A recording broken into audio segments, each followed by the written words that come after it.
પંચમહાલના કાલોલમાં પાણીના સંપમાંથી ફરી હાડકાં નીકળતા ચકચાર।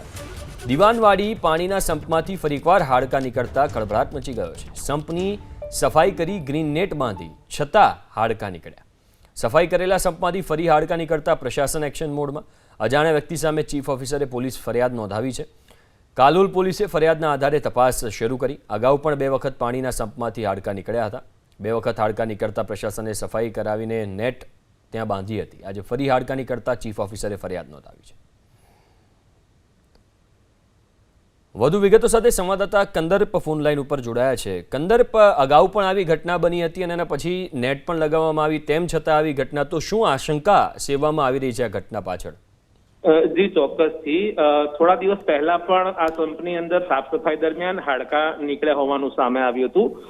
ફરી આજે પણ એ સાફ સફાઈ બાદ ઉપર સંપની ઉપર જે છે નેટ બાંધવામાં આવેલી હતી, તેમ છતાં આજે પણ હાડકાં જોવા મળ્યા હતા અને જેને લઈ લોકોનો આક્રોશ હતો કે આવા ગંદા પાણીને લઈ અને લોકોના આરોગ્ય સામે ચેડા થઈ રહ્યા છે એવા આક્ષેપો સાથે લોકો ચીફ ઓફિસર પાસે ગયા હતા, જેને લઈ ચીફ ઓફિસરે આજરોજ કાલોલ પોલીસ મથકે ફરિયાદ નોંધાવી છે અને ઘટનાની તપાસ થાય એવું જણાવ્યું છે। જી આભાર કંદર્પ, વિગતો આપવા માટે।